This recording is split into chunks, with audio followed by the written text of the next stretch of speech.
आश्रमशाळेतील सुविधांसह central kitchen विरोधात कळवण प्रकल्प कार्यालयावर जनआक्रोश। सरकार विरोधी घोषणांनी परिसर दुमदुमलाय। आदिवासी समाज महात्मा देश आत्मा शिक्षण आमच्या हक्काचे नाही सरकार शिक्षण बंद झालंच पाहिजे झालंच पाहिजे सरकार शिक्षण बंद झालंच पाहिजे। आदिवासी आश्रमशाळांमध्ये विद्यार्थ्यांना मिळणाऱ्या सुविधा, आरोग्य, भोजन व्यवस्था तसेच सेंट्रल किचन पद्धतीच्या विरोधात गुरुवारी कळवण येथील आदिवासी विकास प्रकल्प अधिकारी कार्यालयावर लाक्षणिक धरणे आंदोलन करण्यात आले। या आंदोलनाची सुरुवात कोल्हापूर फाटा ते आदिवासी विकास प्रकल्प अधिकारी कार्यालयापर्यंत झाली। सकाळी 10 ते सायंकाळी 4 वाजेपर्यंत हे आंदोलन चालणार आहे। आदिवासी विद्यार्थ्यांना आश्रमशाळेतच ताजे, गरम, दर्जेदार, पौष्टिक व सुरक्षित भोजन मिळावे यासाठी सेंट्रल किचन व्यवस्था तात्काळ रद्द करून पूर्वीप्रमाणे प्रत्येक आश्रमशाळेत भोजन तयार करण्याची व्यवस्था करण्यात यावी अशी प्रमुख मागणी आंदोलनकर्त्यांनी केली। तसेच दिनांक 5 ऑगस्ट रोजीचा शासन निर्णय पेसा कायद्याच्या तरतुदीशी विसंगत असल्याचा दावा करत तो रद्द करण्याची मागणी करण्यात आली। आश्रमशाळांमधील विद्यार्थ्यांच्या सुखसुविधा, आरोग्य, शिक्षण, भोजन व सुरक्षिततेसाठी तालुकास्तरीय समित्या स्थापन कराव्यात। तसेच पूर्वी अस्तित्वात असलेल्या विविध समित्यांची पुनर्स्थापना करून त्या नियमितपणे कार्यान्वित कराव्यात अशी मागणी करण्यात आली। आश्रमशाळातील मुख्याध्यापक, शिक्षक, कर्मचाऱ्यांची मुख्यालयी उपस्थिती बंधनकारक करून बायोमेट्रिक हजेरी लावून लागू करावी। तसेच आश्रमशाळांच्या परिसरात आवश्यक ठिकाणी सीसीटीव्ही यंत्रणा बसवावी अशी मागणीही करण्यात आली आहे। विद्यार्थ्यांचा आरोग्य व पोषण योजनाची प्रभावी अंमलबजावणी, नियमित आरोग्य तपासणी, फिरते वैद्यकीय पथक, डिजिटल हेल्थ कार्ड व स्वच्छता व्यवस्थापनासाठी तालुकास्तरीय समिती स्थापन करण्याची मागणी करण्यात आली। गडचिरोली येथे मृत्यू झालेल्या आदिवासी मुलीच्या कुटुंबियांना शासनाने प्रत्येकी 50 लाख रुपयाची आर्थिक मदत द्यावी अशी मागणी ही आंदोलनाच्या निवेदनातून करण्यात आली।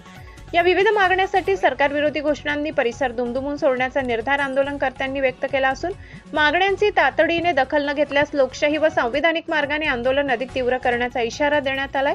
आंदोलनावेळी सुदाम किसन भोये, सागर भीमराज बागुल, सोनू गायकवाड, ॲडव्होकेट निलेश साहू ठाकरे, शीतल महाजन, विशाल साहेबराव ठाकरे, एकनाथ कौतिक चौरे, कैलास धोंडीराम चौरे, सोमनाथ राजाराम बहिरम, दीपक काशीनाथ खांडवी, अभिलाष एकनाथ भगवान, एकनाथ भिलाडी, बाळासाहेब वामन चव्हाण, महेंद्र सुनील भोंडवे यांच्यासह आदिवासी बांधव व भगिनी मोठ्या संख्येने आंदोलनात सहभागी झाल्याचे दिसले। यावेळी प्रशासकीय इमारत, कार्यालय परिसरात घोषणाबाजीने परिसर दुमदुमून गेलाय।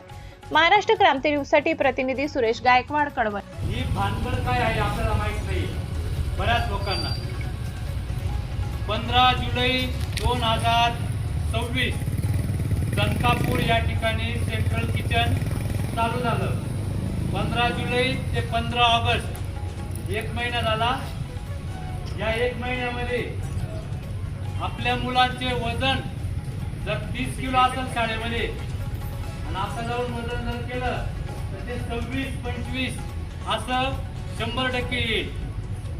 कारण सेंट्रल किचनचं जेवण पोरं सकाळी जेवतात, संध्याकाळी जेवण करत नाही।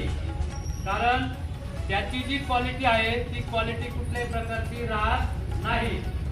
तुमच्याकडे सगळ्यांकडे मोबाईल आहे, चॅट जीपीटीला फक्त सर्च करा सेंट्रल किचनचे फायदे किंवा तोटे। ते चॅट जीपीटीला सांगतं की सकस आणि ताजं अन्न आपल्या मुलांना मिळत नाही। त्याच्याकरता सेंट्रल किचन हे मुलांच्या भवितव्यासाठी घातक आहे। आता काय करतात, सडलेल्या किडलेल्या टोमॅटो घेऊन येतात आणि त्याच्यामध्ये कांदा आणि लसूण टाकून ग्रेव्ही तयार करतात आणि भाजीची क्वालिटी वाढवण्याचा सेंट्रल किचनवाले प्रयत्न करतात। गरम गरम भात पॅक केला जातो, गरम गरम वरण पॅक केलं जातं, गरम गरम भाजी पॅक केली जाते आणि पोळ्या पण पॅक केल्या जातात। सलाडच्या नावाने सलाड जर म्हटलं तर आपल्या आदिवासींना सलाड ही गोष्ट माहीत नसते, हे त्यांना असं वाटतं। ते काय करतात, एक काकडीची फोड फक्त पाठवून देतात, नाहीतर मग गाजराची, नाहीतर मग बीटची, अशी टोमॅटोची अशी फोड पाठवून देतात। आता हे तयार करताना गाजर, बीट, काकडी आणि टोमॅटो असं एकत्रित आलं तर तिथं सलाड तयार होतं, पण हे एकच देतात। आणि जेव्हा जेवण येतं तर वरच्या फक्त 5 ते 7 पोळ्या फक्त खाण्यायोग्य असतात, खालच्या सगळ्या पोळ्या रस्ता होऊन जातो आणि ते जेवण आपले पोरं करत नाही। भाजी आंबलेलीच असते, भात हा वास मारतो, पोरं जेवण करत नाही। शैक्षणिक, भौतिक सर्व सुविधा दिल्या जातात, पण ते आदिवासी विद्यार्थ्यांना मिळतात का? मिळतात का? मग सेंट्रल किचन गरजेचं आहे का? मग आदिवासी मंत्री काही कामाचा आहे का? आदिवासी सचिव काही कामाचा आहे का? आदिवासी आयुक्त काही कामाचा आहे का? हे असले प्रकल्प अधिकारी कामाचे आहेत का? म्हणून यासाठी बेमुदत आंदोलन इथं 12 ऑगस्ट 2024 पासून सोनू गायकवाड, आदरणीय सुदाम भोळे, जयेशचे विविध संघटनेचे पदाधिकाऱ्यांच्या वतीने गोल क्लब मैदान इथे चालू आहे. यांनी 9 दिवस सुदाम भाऊनी तिथं आमरण उपोषण केलं, सर्वांनी सहकार्य केलं. परंतु त्याच्या शासनाने काय म्हणाले ते आपले मंत्री, आपण तो गजनी पिक्चर बघितलेला आहे, ते शॉर्ट सर्किट झाल्यानंतर त्याला आठवण येतं. त्यांना जेव्हा गडचिरोलीला आपले 3 विद्यार्थिनी मेल्या त्यावेळेस ते त्यांचं स्टेटमेंट ऐकून घ्या. त्यांनी बोललेलं तेच मी बोलतो, माझं वैयक्तिक मत नाही. ते म्हणाले की महाराष्ट्र राज्याचे आदरणीय मुख्यमंत्री यांनी निर्देश दिल्यानंतर मी जपतलाई आश्रमशाळा तालुका धानोरा जिल्हा गडचिरोली गेलो. अरे बाबा, तू मंत्री आहेस का? आदिवासी मंत्री मुख्यमंत्री आहेत का? तू आहेस हे कळतं का त्याला? नाही. म्हणून आम्हाला पहिलं वाटलं होतं आता तरी आदिवासींचं कल्याण होईल, कोणीतरी येईल, आदिवासींचा विकास होईल. ते जेव्हा मंत्री झाले, कारण ते म्हणे मोठे प्राध्यापक उईके साहेब आणि ते मोठे ताप मनाने म्हणतात मी आदिवासी आश्रम शाळेमध्ये शिकलेला आहे. आणि त्याला जीआर नाही माहित तर कशाला हा मंत्री? आपला आदिवासीचं वाटोळ करणारा मंत्री पाहिजे का? अरे ह्या मंत्र्याचे पण आकाचे आका आहेत. आता म्हणील आकाचे आका कोण?